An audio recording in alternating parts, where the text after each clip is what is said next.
Hi all. இன்னைக்கு ஒரு வழியா வந்துட்டு சீக்கிரம் எந்திரிச்சிட்டேன்.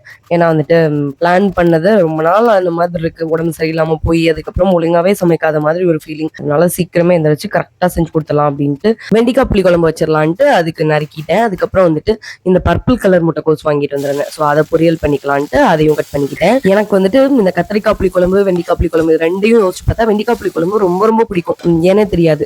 ஈவினிங் ஸ்கூல் விட்டு வந்ததுக்கு அப்புறம் சாப்பாடு சாப்பிடுற பழக்கம் எங்க 3 பேருக்குமே கிடையாது. ஸ்நாக்ஸ் ஏதாவது இருந்தா சாப்பிடுவேன். அதுவும் இல்லாம எனக்கு இந்த சாப்பாடு ஸ்நாக்ஸ் எதுலயுமே ரொம்ப பெருசா இன்ட்ரெஸ்ட் காட்ட மாட்டேன். ஆனா என்னைக்கு வந்துட்டு இந்த வெண்டைக்காய் புளி குழம்பு அதுக்கப்புறம் வந்துட்டு உருளைக்கிழங்கு பொரியல் இல்ல புளியோதரை இருக்கும் அன்னைக்கு கண்டிப்பா வந்துட்டு சாப்பாடு சாப்பிடுவேன். இந்த மாதிரி நாஸ்டாலஜிக் மெமரிஸ் நம்மள மாதிரி 90s கிட்ஸ் யார் யாருக்கு இருக்கோ கண்டிப்பா கமெண்ட் பண்ணுங்க. மார்னிங் பிரேக்ஃபாஸ்ட் வந்துட்டு ஃப்ரெஞ்ச் டோஸ்ட் பண்ணிடலான்ட்டு தான். முட்டை, பால், சக்கரை, ஒரு பிஞ்ச் உப்பு, பெப்பர் பவுடர், வெனிலா எசன்ஸ்ல நான் வந்துட்டு ஏலக்காய் பவுடர் போட்டுக்கிட்டேன். அதுல பிரெட் டிப் பண்ணி டோஸ்ட் பண்ணிக்கோங்க. பிரேக்ஃபாஸ்ட்டுக்கு ஃப்ரெஞ்ச் டோஸ்ட், எக் ஒயிட், சுண்டல், லஞ்சுக்கு சாதம், வெண்டைக்காய் புளி குழம்பு, முட்டைக்கோஸ் பொரியல் அண்ட் பனானா. இதோட கடைசி